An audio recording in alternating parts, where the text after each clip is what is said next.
My roommate Lucas Carter is a stunningly innocent beauty. His face has turned countless straight guys on campus. And I wasn't spared either. Being close gives me the advantage. I constantly use my straight guy status to get closer. In winter I claim to need body warmth, squeezing into his single bed. In summer I insist his naturally cool skin helps with the heat. I'm addicted to his flustered blushes. During Lucas's birthday party, I returned to the car for forgotten gifts. Rounding the corner, I overheard Lucas talking with his childhood friend Ryan. Ryan passed him a lighter with mockery. Only an idiot like Ethan would think you're some pure lily. Lucas exhaled smoke rings with practiced ease. Voice dripping languid charm. Don't be harsh on Ethan. His lips curved. I adore his sly little antics. Adorable. Late that night, the dorm lay silent. By faint hallway light, I crept across to the bed facing mine. The figure lay curled toward the wall, leaving intentional space beside him. Sliding under the summer quilt, I octopus armed his waist and nipped his ear, so considerate, saving me room. The body in my arms trembled, back arching slightly without protest. Even turned away. I knew Lucas was blushing fiercely. His ragged breathing betrayed fake sleep. Heart-achingly cute. Pity it's dark, I mused, nuzzling into his cool, jade-like neck. The scent of his skin lulled me to sleep, only to dream of suffocating in steamy jungle heat. Slippery vines constricting my chest. Morning revealed soft ebony hair tickling my chin. Lucas had somehow ended up in my embrace. Lashes fluttering against porcelain cheeks. No wonder they call him a university's universal heartbreaker. His Eurasian features blended masculine angles with ethereal beauty, high cheekbones framing ocean blue eyes that could drown galaxies. Yet this living Adonis remained cluelessly pure, forever forgetting shower clothes and accidentally using my towel. Sure enough, his pajama shirt hung open, exposing milky skin. Damn morning wood, I cursed hoarsely, fastening his buttons with trembling fingers. Slipping into flip-flops, I caught Lucas's sleeping smile and instinctively mirrored it before bolting to the bathroom. Cold water splashed my face as I glared at the grinning fool in the mirror. You're done for, Ethan. Gayer than a spiral staircase. Once I'd been staunchly straight, even homophobic. Couldn't comprehend why my gym socks kept disappearing. Why guys accidentally fell on me during basketball. Then came the DMs, hey stud, wanna hook up? 20 years of Kegel expertise, winky face. The faucet ran colder. I gripped the sink, throat tight. When did Lucas's shy smiles become my oxygen? My buddy Dylan was cracking up. Dude, can you blame them? You're built like a damn Greek statue, broad shoulders, narrow waist, dunking like some NBA pro. Of course every twink on campus is gonna be drooling over you. Too bad crushing on you, Ethan, is like falling for a brick wall. I angrily blocked his WeChat. Screw your hookups. I'm 100% straight, never gonna swing that way. Fuming, I pulled strings to swap dorms into an empty international student suite. Next thing I knew, Lucas, a university's notorious straight guy slayer, became my roommate. My big speech aged like milk. Suddenly, I couldn't stop bending. Problem was, Lucas had rejected half the guys on campus. My only play? Use our proximity advantage to scheme like a desperate straight boy. Winter meant accidentally shivering into Lucas' bunk. Summer required emergency AC repairs to justify skin-to-skin contact. Through it all, Lucas just let me, blushing furiously yet never pushing me away. Ethan, if you're really cold, his sleepy murmur still haunts me. You can hold tighter. I splashed another handful of sink water on my burning face. With this walking temptation around, staying straight was impossible. Cold, please. I was practically drooling over his. My reflection froze me. Red splotches dotted my neck. Swollen lips. Damn mosquitoes were getting vicious, gotta buy repellent. Lucas shuffled out of bed, shirt barely covering his hips. Sleep rumpled and yawning. He looked like a disgruntled Maine Coon, all lethal grace and bedhead. Ethan, going out? I choked. Those legs, not delicate like a girl's, but sculpted and endless, were my ultimate weakness. This wasn't fair. If I didn't know better, I'd think he was teasing me on purpose. Dylan's voice boomed through the door. Yo Ethan. Saturday LAN party, we're pulling an all-nighter. He barged in like a tornado. I lunged to wrap my jacket around Lucas' waist. Glaring. Ever heard of knocking? Chill. Chill. Dylan hooked my neck, dragging me out. Next time. Promise. Lucas' fingers brushed my shirt. His morning voice held frost. Coming back tonight? Dylan bear hugged me sideways. Gaming marathon. Bail early and you're dead. I shoved him off. Quit acting like a caffeinated golden retriever. To Lucas, don't wait up. Outside. Dylan got weird. Dude, you see your roommate's face back there? Spit it out. He looked, Dylan shuddered. Like we're cheating on him. Ice-cold murder eyes. Man. How ridiculous. Maybe check your eyes before accusing people of nonsense. I had my back to Lucas earlier and didn't see his expression. But I could imagine Dylan being his usual paranoid self. Lucas was as gentle as his name suggested, a meek little lamb. Nothing like the dangerous figure Dylan kept describing. I dismissed Dylan's warning and called a rideshare to the internet cafe. After being single for 2 decades and finally developing my first real crush on a guy. No less, I'd been spending weeks researching LGBTQ+ relationships instead of gaming. The withdrawal was real. Several hours of intense League of Legends later, I finally checked my phone. Lucas had sent messages frowny face Ethan. I twisted my ankle showering. Could you bring ointment when you return tomorrow? Don't worry about me though. Keep having fun with your friends. It barely hurts. Attached was a carefully angled photo of his ankle. The idiot forgot about the full-length mirror behind him. The reflection showed angry red swelling across his usually pale skin. Panic overrode logic. Why shower mid-afternoon? Why wait for me instead of asking others? After apologizing to my squad, I rushed back with ice packs. Lucas sat at his desk. Injured foot dangling. Ethan? You're back early? His eyelashes fluttered as he tried hiding the foot, wincing when movement jostled it. I knelt and pressed the ice pack harder than necessary. Were you planning to suffer all night if I hadn't checked my phone? He hissed but didn't pull away. Don't be mad. It looks worse than it feels. Thank you for coming. His fingers brushed sweat from my temples. The 2 p.m. summer heat made my anger evaporate like spilled mercury. Clinic? No. I turned, offering my back. After prolonged hesitation, warm weight settled against me. Lucas' breath ghosted over my neck as he whispered, "You're so good to me." My heartbeat thundered. He always said these things with devastating sincerity. As I adjusted my grip under his thighs, Lucas grabbed our umbrella.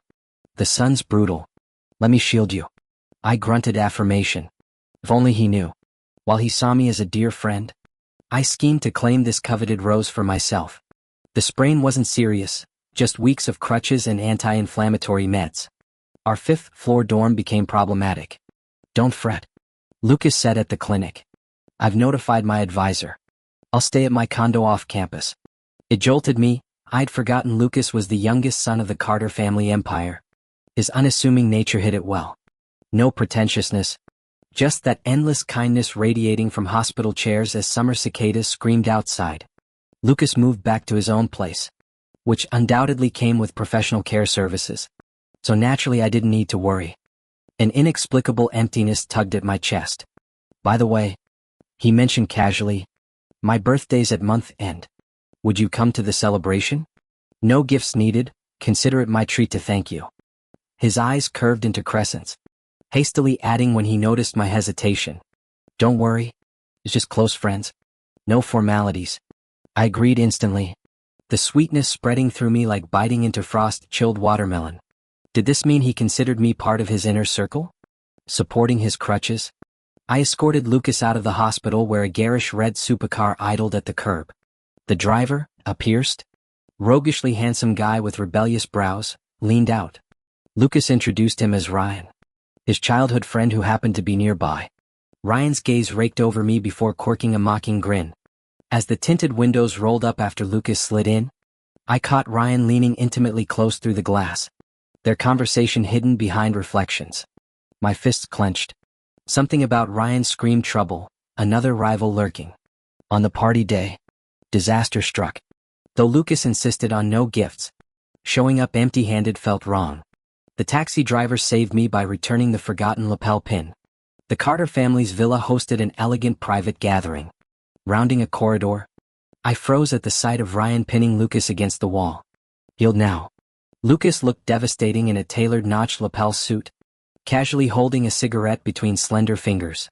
Ryan scoffed, producing a lighter. The flame's dance revealed Lucas' stormy ocean eyes swirling with hidden vortices, dangerous and hypnotic.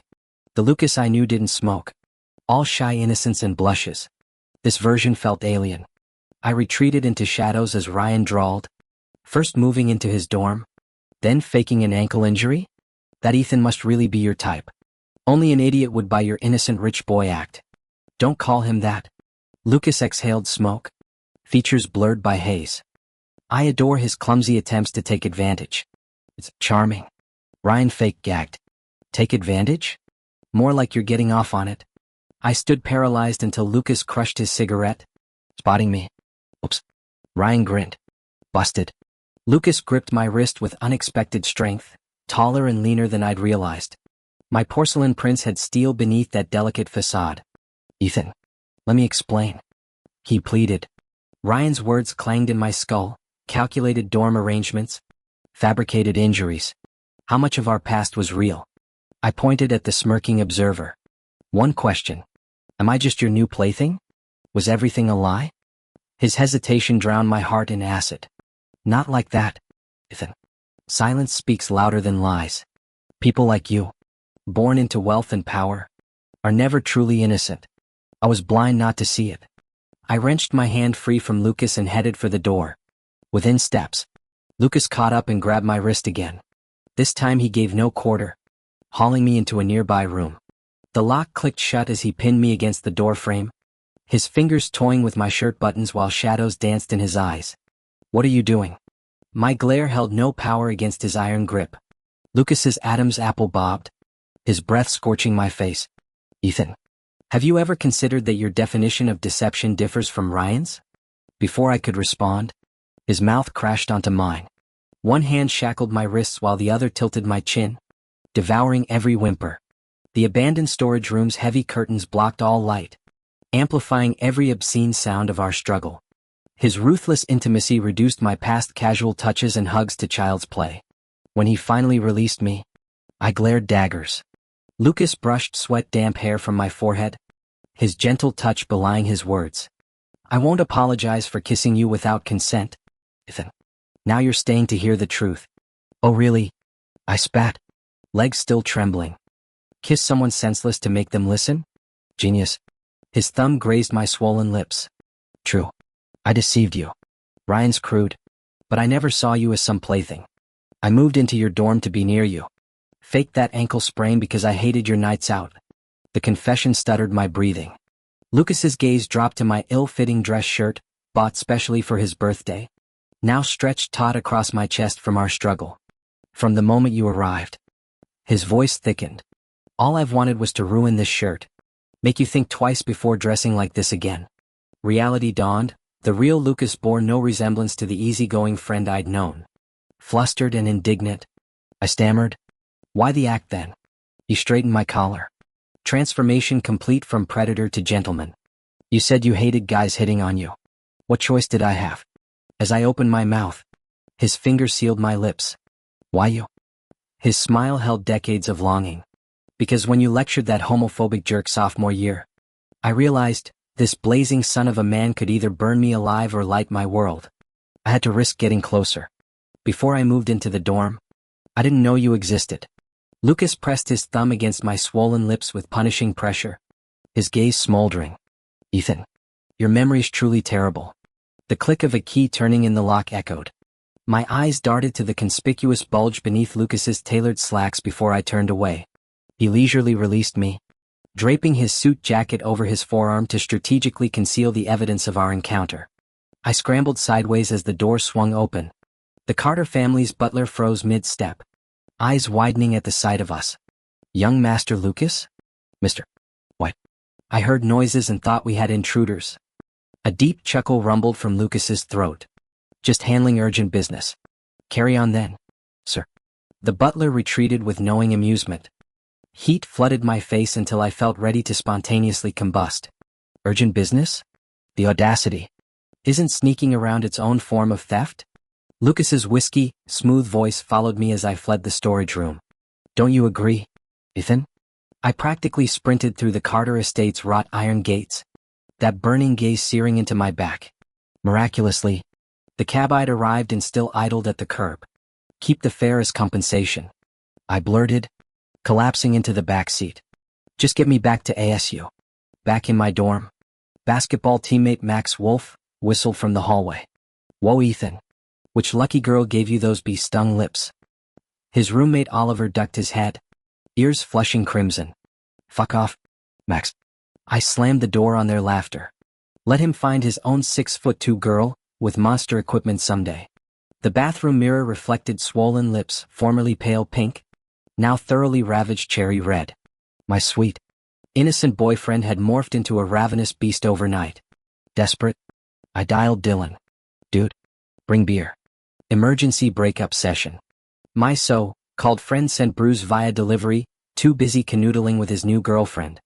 I chugged bitterly, imagining his date revealing surprise anatomy. Drunken maudlin. Fragmented memories surfaced. Freshman year, that persistent stalker Victor, bar hopping to escape his creepy advances, whiskey burned harshly down my throat. After just a few drinks, the room began spinning. Stumbling toward the bar to settle my tab, I spotted some sleazeball slipping powder into a cocktail. He shook the drink vigorously before approaching a guy who looked like Michelangelo himself had sculpted him from marble.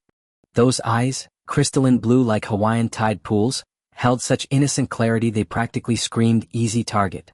The clueless Adonis was about to accept the spiked drink when I charged over like an enraged linebacker. My sneaker connected with the creep's face in a satisfying crunch, grinding his cheek against sticky floor tiles. Snatching the tainted glass, I dumped its contents over his whimpering form. "Take your sick gay-ass fantasies elsewhere," I snarled, knuckles whitening around the empty tumbler. "People like you make me want to puke." Memories of Victor, my ex-roommate who'd stolen my boxers and defiled my bedsheets, flashed through my whiskey-hazed mind. I kept kicking long after security pulled me off. My rage-fueled adrenaline crash leaving me swaying like a drunkard. Steady hands caught my shoulders. Through tequila-blurred vision, twin sapphires glimmered beneath neon bar lights.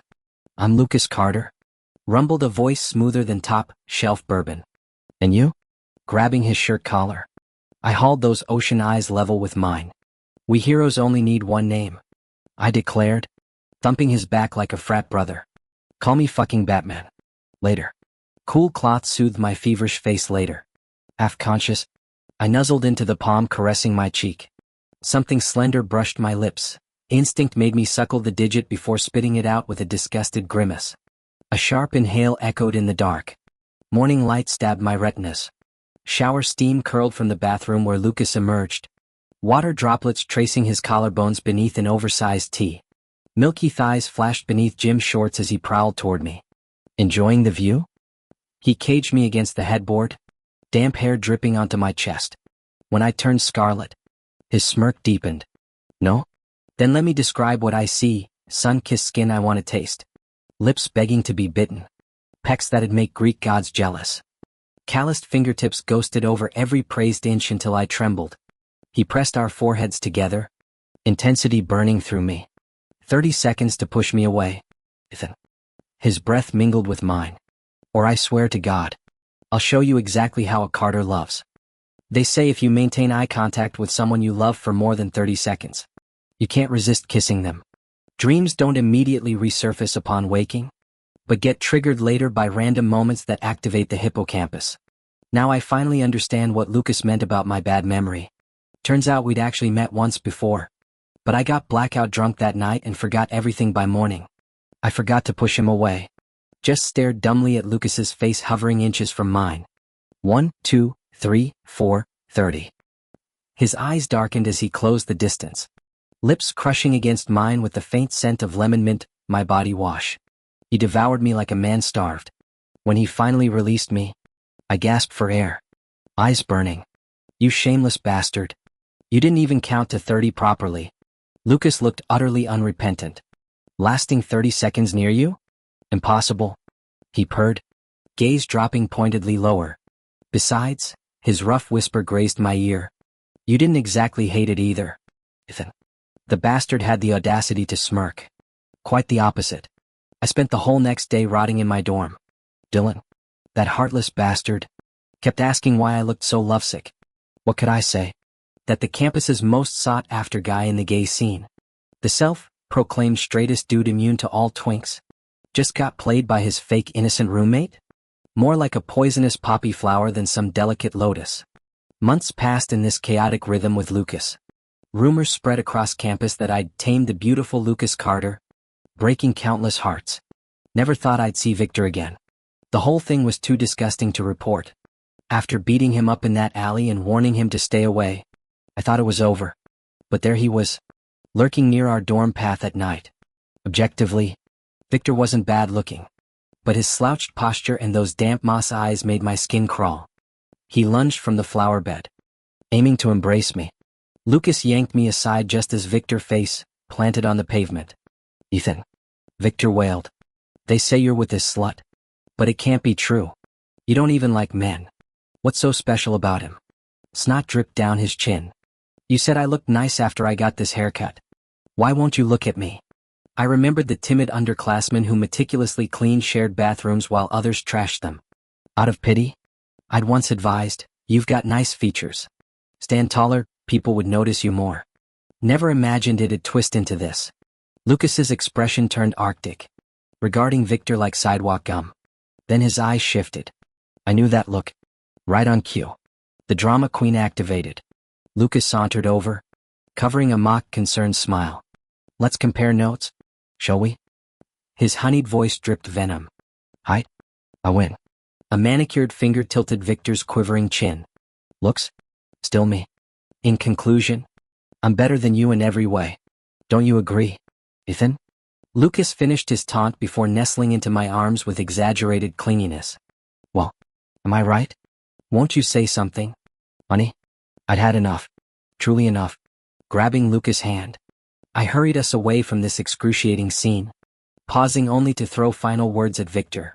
My original point was about confidence, not looks. If you want people to like you, why not examine your current deranged behavior? What's there to admire? I've said my piece. Keep harassing me and I'll file a police report. My first real spark of attraction for Lucas ignited after we became roommates. We joined the university baseball team together and got roped into playing truth or dare during club orientation. Lucas drew the short straw immediately, his dare being to kiss someone present. The cruel twist? Aside from me and two guys with girlfriends, the entire group consisted of women. Though half those female teammates secretly pined for Lucas, he ultimately chose me. Amid the catcalls, Lucas leaned closer with apologetic courtesy. Ethan, I'm sorry to put you in this position. I know you're uncomfortable with same-sex intimacy, but randomly kissing a woman who might not return my feelings would be unfair.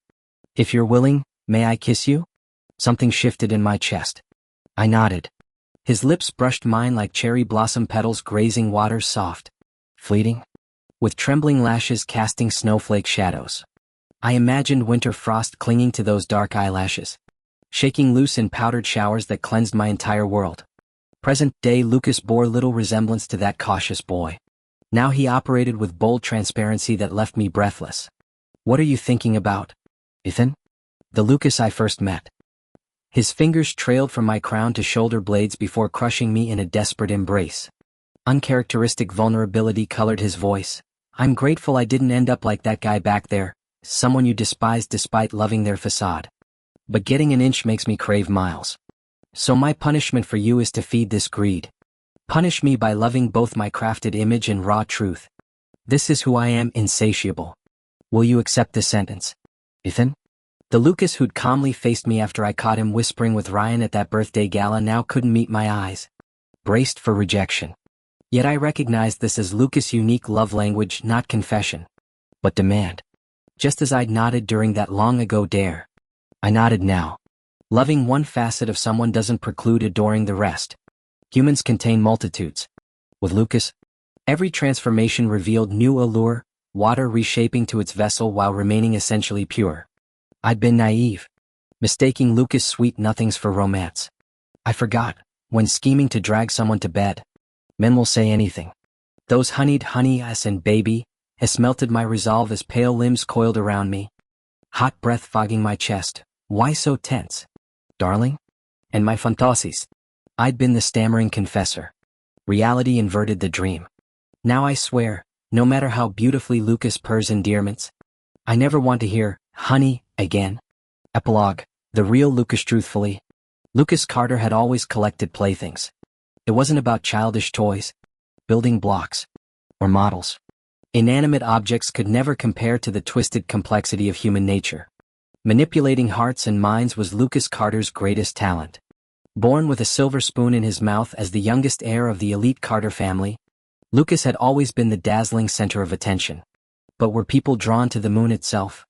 Or merely the borrowed light it reflected? After all, the moon's surface was barren and pockmarked beneath its borrowed glow. Sickened by the sycophantic flattery and predatory gazes lurking in every shadow, Lucas learned early, looks, wealth, power, these were the shallow trinkets most humans worshipped. Judging by appearances remained the fatal flaw of small-minded people. They saw his deceptively innocent face and mistook it for weakness, believing they could manipulate him with honeyed lies. Their clumsy attempts at flattery only exposed the ravenous greed in their eyes, like swarms of filthy flies. Some sank lower. They wanted his body. Lucas was first drugged at 12 during a visit to his family's film studio. A sweaty middle-aged producer mistook him for some nameless child actor to exploit. When the man dragged his unconscious prize into a private room, Lucas plunged a fruit knife into the predator's most vulnerable spot before the zipper even dropped. Police later uncovered the director's history of preying on minors. His childhood friend Ryan once asked, "If you knew he was dangerous, why play along instead of calling cops immediately?" The angel-faced Lucas smiled like a devil. "Where's the fun in that? You destroy vermin by letting them think they've won before crushing their dreams." Besides, his porcelain features twisted with icy malice. Did that thing between his legs deserve to exist? Even if he walks free someday, he'll just be a neutered dog. Years later, when a stranger slipped drugs into his cocktail at a bar, Lucas already had 10,000 tortures planned. But before his darkest impulses could fully awaken, Ethan appeared. The bar reeked of cheap perfume and desperation, its shadows crawling with predators. Then Ethan materialized like a sea breeze cutting through Jiangnan's suffocating monsoon humidity, clearing stagnant air, scattering storm clouds, letting sunlight pierce the gloom to greet those starved for warmth. Lucas thrived on manipulating others through endless masks. Only for Ethan would he shed every pretense, fighting to claim not just flesh, but the irreplaceable treasure beneath, a genuine heart.